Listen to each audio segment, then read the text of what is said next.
Los luteranos creemos, enseñamos y confesamos que la Biblia es la palabra de Dios.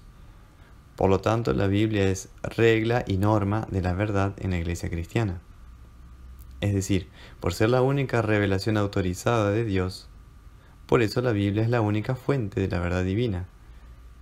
Precisamente este es el significado de la frase sola escritura.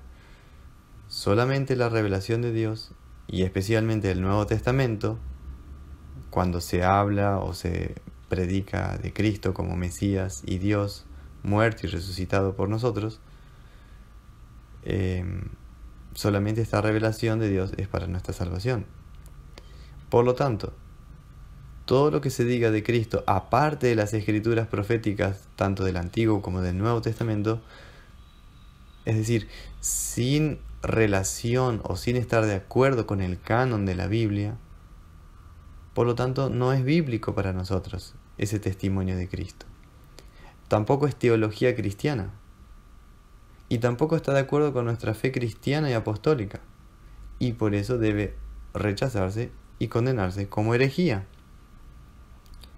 Por ejemplo, de acuerdo a nuestra cosmovisión cristiana de la realidad, debemos rechazar el concepto de Jesucristo como un solo hombre, un mero mortal, como apenas un maestro, porque esa falsa enseñanza rechaza la naturaleza divina de Cristo.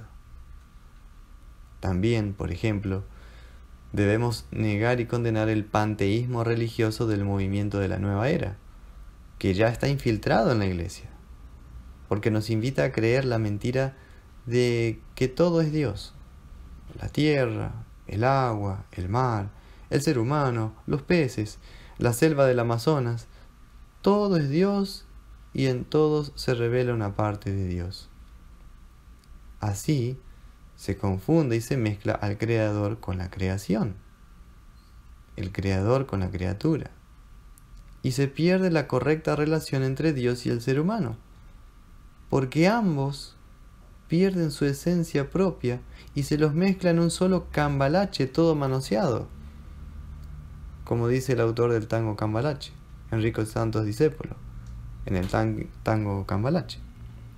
Cambalache, para los que no saben, significa algo que se compone de una variedad de cosas.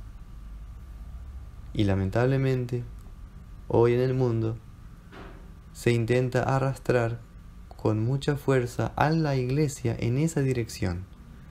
Por un lado, a negar la divinidad de Cristo, y por el otro, a confesar un credo panteísta, donde desaparece la fe en el Dios Trino, Creador, Redentor y Santificador. Y es en este contexto actual que cobra sentido más que nunca tener confesiones de fe escritas en la Iglesia cristiana, que estén en completa concordancia con la enseñanza de la Biblia, la Sagrada Escritura, y en especial con el Nuevo Testamento, por ser la revelación última y definitiva de Dios a la Iglesia, con respecto a Cristo, su persona y su obra redentora por nosotros. Pero confesiones de fe que no estén solamente escritas, como el libro de Concordia, sino que también ese libro de Concordia sea creído, enseñado y confesado. Confesiones de fe creídas, enseñadas y confesadas. Porque la ola relativista, la ola panteísta de nuestros tiempos sobre la Iglesia es tan grande que solamente el paraguas de la Biblia y el antídoto de los credos y confesiones que están basados en la Biblia pueden sostener y defender a la Iglesia de los errores y de los ataques de Satanás, el enemigo declarado de Cristo y de su Iglesia.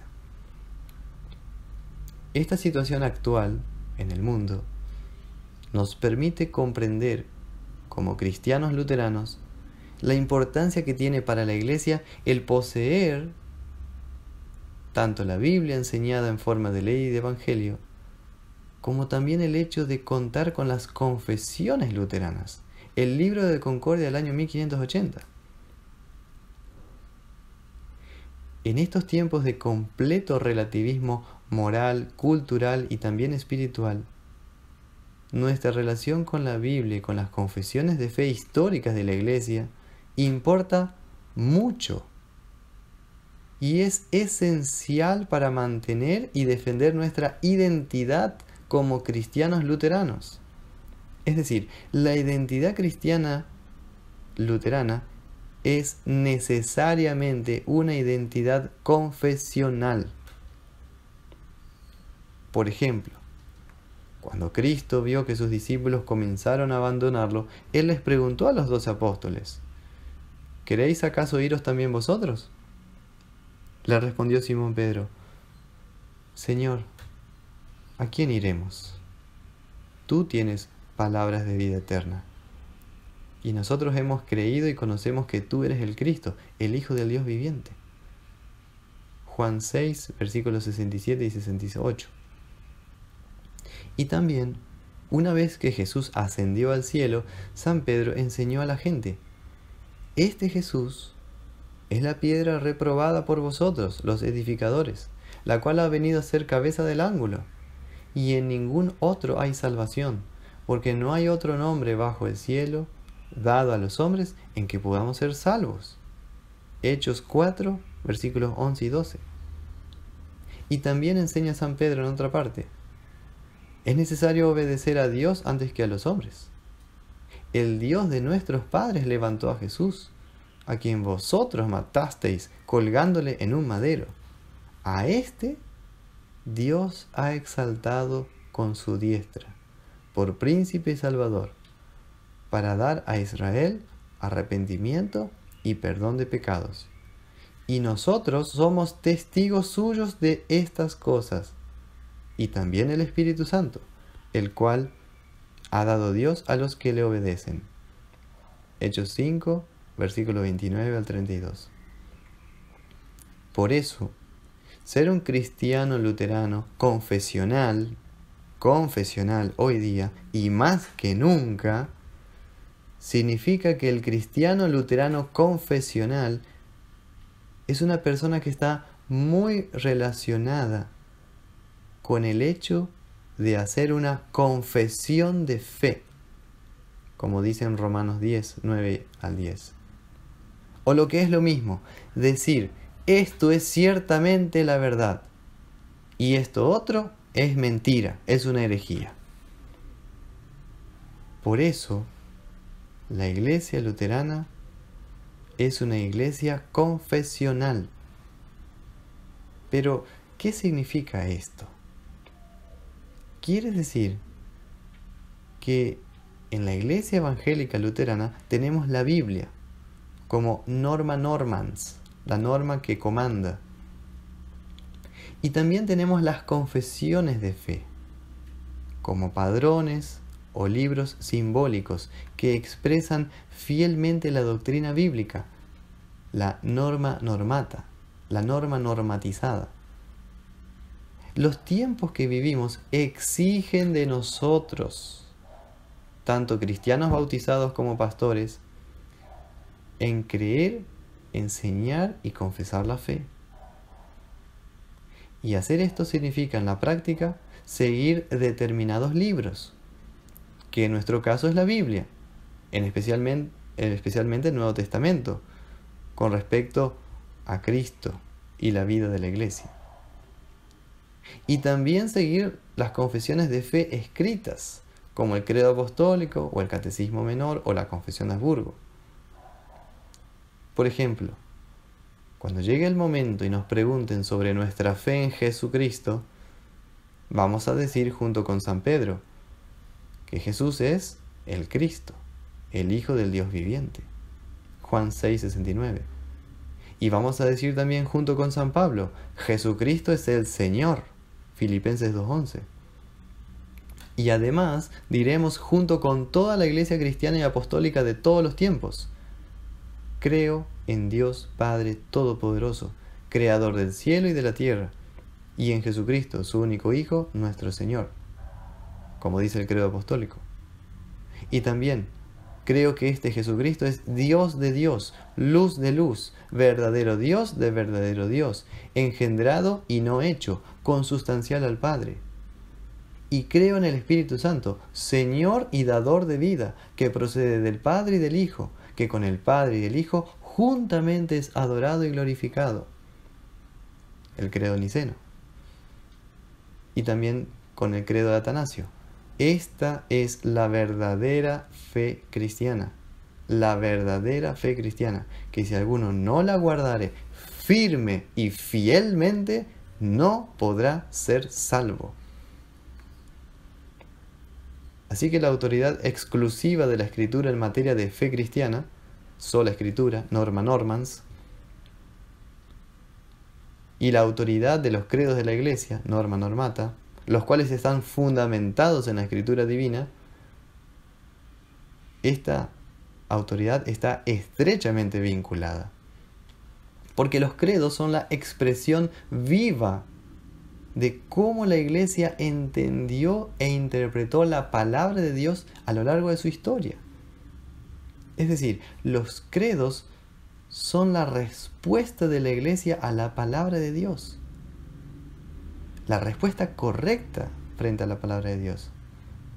Y por eso la palabra sola siempre está en relación a las confesiones de fe. Si bien la palabra es norma normans y los credos norma normata. Quizás una ilustración permita entenderlo mejor.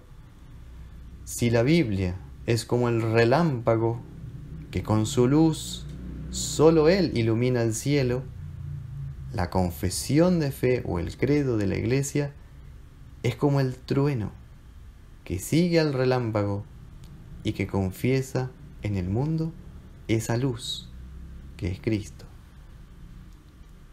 Así enseña esta relación entre Biblia y confesiones el pasaje del Evangelio de Mateo, capítulo 16, que dice: Viniendo Jesús a la región de Cesarea de Filipo, preguntó a sus discípulos diciendo: ¿Quién dicen los hombres que es el Hijo del Hombre? Ellos dijeron: unos Juan el Bautista, otros Elías, y otros Jeremías, y alguno de los profetas. O alguno de los profetas. Él les dijo: ¿y vosotros, quién decís que soy yo? Fíjense la pregunta de Jesús, exige una confesión de fe. ¿Quién decís que soy yo? Respondiendo Simón Pedro dijo: tú eres el Cristo, el Hijo del Dios viviente. Entonces le respondió Jesús: bienaventurado eres, Simón, hijo de Jonás, porque no te lo reveló carne ni sangre, sino mi Padre que está en los cielos. Y yo también te digo que tú eres Pedro, y sobre esta roca edificaré mi iglesia, y las puertas del Hades no prevalecerán contra ella. Mateo 16, versículo 13 al 18. Pedro, aquí, es el pastor, es el mensajero, es el enviado de Cristo, pero que hoy está y mañana tal vez no esté más. Pero la confesión de fe en Cristo que Pedro hizo, esa sí estará siempre, esa sí es eterna. ¿Y cuál confesión? Tú eres el Cristo, el Hijo del Dios viviente. Esta confesión de fe es la verdadera roca de la Iglesia, que es Cristo mismo y su doctrina, la cual sustentarán a la Iglesia a pesar de las puertas del infierno, a pesar de todas las herejías que la Iglesia enfrente. Porque la palabra del Dios nuestro permanece para siempre.